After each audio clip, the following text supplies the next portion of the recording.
Hey there, I'm Mike Rignetta. This is Crash Course Theater, and today our coverage of elaborate stage makeup and costuming continues as we cover Beijing opera. Very nice, Slim. I like all this effort you've been putting in lately, though the yin and yang is a little on the nose. As Yorick is demonstrating, today we are heading to China to explore the origins of Chinese performance and enjoy some Beijing opera, a music theater style with its origins in classical Chinese drama that went through a bumpy patch during the Cultural Revolution, but is still performed today. It has gods and demons, strict color coding, and about 1 million different ways to use a chair. Let's go.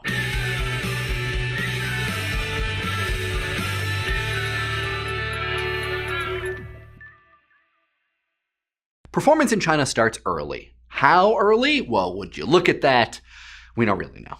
But the very earliest performances seem to have been associated with religious ritual, songs and dances petitioning the gods for fertility, for a good harvest, success at war. The huge. Later on, when Taoism gets going, Wu priests, a kind of shaman or wizard, yeah, that's right, my nerds, wizards, would stage elaborate seances, and some of these get co-opted as court performances where priests zhuzh up the ritual with jokes and special effects. Those priests, such hams.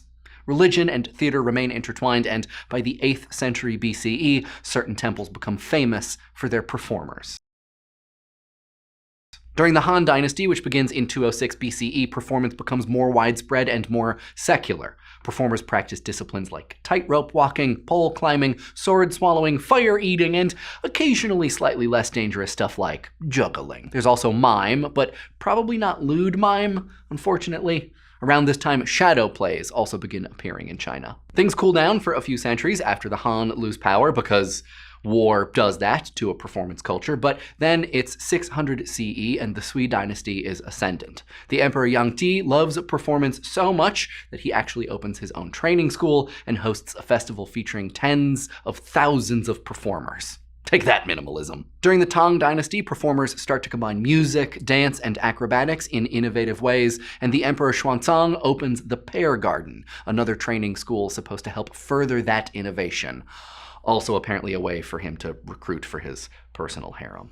Now, maybe you're getting the idea that theater in China was a performance tradition rather than a literary one, and that idea is correct. But around 1000 CE, a lot of poetry starts to develop, and then the novel comes to China. Novels are a huge hit, and storytellers start going around to tea houses, reciting portions of them while audiences drink tea and eat pumpkin seeds. Performances like this are narrative rather than dialogic or mimetic, meaning that they aren't really acted out. But it's a start, and as the Song dynasty continues, people actually start writing plays, which usually begin with a spoken prologue and then continue with a mix of dialogue and song. We have fragments of about 150 of these plays. Several actors become famous during this time, and they're known by nicknames like Orange Peel and Dimples. What do you think my nickname would be, Yorick? Very funny.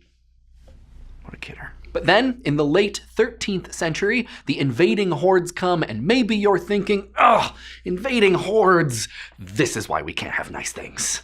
But if there's one thing we know here on Crash Course, Mongols are the exception.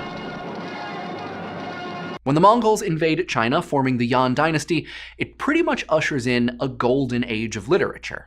Why? Well, one theory goes that since the Mongols preferred to handle stuff in-house, lots of highly educated bureaucrats were suddenly out of work. So, to fill time, they wrote stuff. Hey, I'll take it. I would have settled for wizards. Drama of the period drew from history, legend, and those newfangled novel things. Characters emerged from all classes and types, and plays often ranged over months or years. And maybe you're thinking, hey, this sounds a little like Elizabethan drama.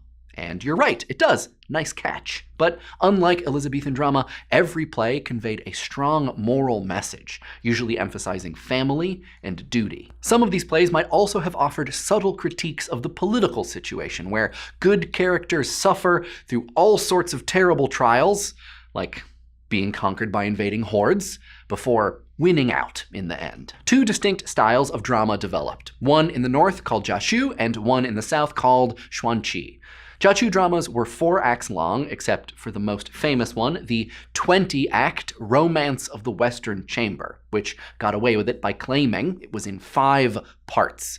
These 4 acts contain 10 to 20 songs, and those songs were selected from 500 pre-existing melodies, and accompanied by gong, drum, clapper, flute, and lute. But here's where it gets tricky. Only the protagonist sings, and each of the 4 acts demands its own vocal timbre and rhyme scheme. These dramas were performed by companies of both male and female actors, some of whom were also probably prostitutes. We have 170 Zaju plays, including a couple you may have heard of: The Orphan of Zhao, which is still performed, and The Circle of Chalk, which Bertolt Brecht borrowed for the Caucasian chalk circle. Meanwhile, down south, Chuan plays are developing. Chuan plays have 50 acts, well, 30 to 50. They don't have a fixed rhyme scheme per act, which is a good thing because can you imagine changing rhyme schemes 50 times? Unlike Zaju songs, which were written for a 7-note musical scale, Chuan plays are written for a pentatonic scale. The main accompaniment was the bamboo flute. The most famous Chuan play is The Peony Pavilion, a 55-act play about a girl who falls in love with a man she's only seen in her dreams. She dies, but the real man comes to her grave and somehow resurrects her. Chuan plays are lively and eventful, but eventually they get so long and so elaborate, and the language becomes so formal that they just can't be performed anymore. So let's fast forward a few centuries to the origin of Xingqi, or Beijing opera. By this time, all kinds of different theatrical styles were practiced around the country, though none predominated the way Zaju or Shuangqi had. In 1790, a bunch of different troops came to Beijing to celebrate the 80th birthday of Emperor Qianlong.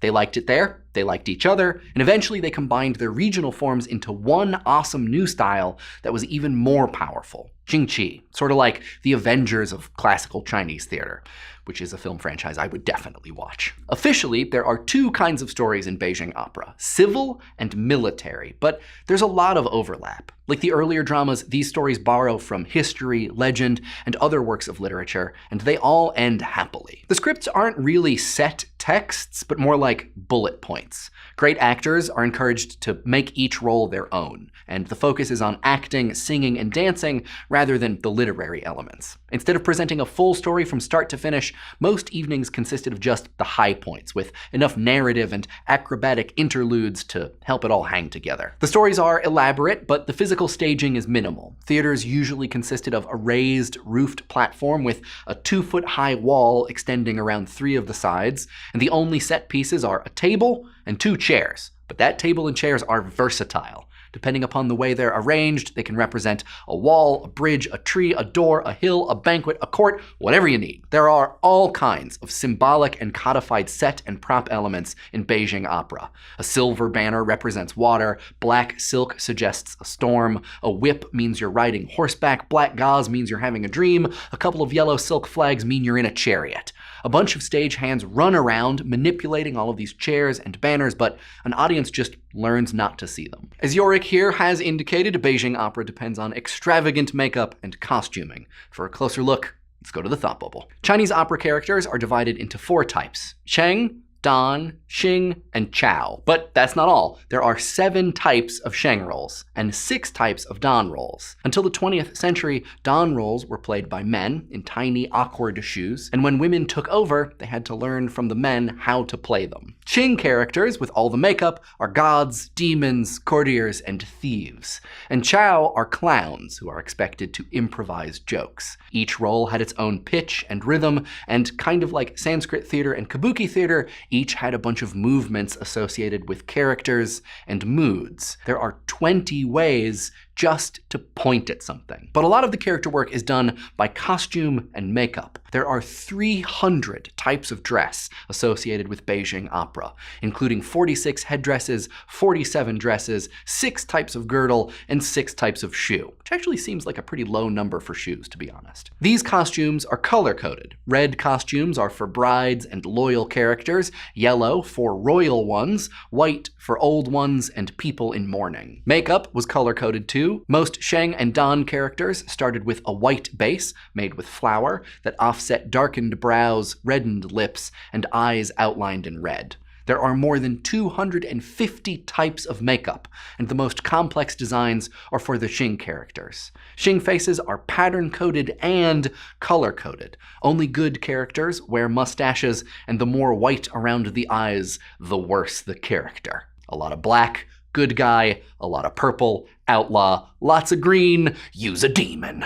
Thanks, Thought Bubble. Gah! Use a demon! Beijing opera flourishes for about 150 years, and then communism happens. Communist leaders go through the repertory, tweaking some plays, removing others, and opera stumbles on until the Cultural Revolution, when pretty much all of it is seen as anti-communist and is replaced with new Mao-friendly works like The White-Haired Girl, an opera about a peasant girl who is raped and abducted by a landlord. She escapes, her hair turns white, and then she and her former fiancé are reunited. Like good communists, they redistribute the landlord's farms, an equally distributed happy ending.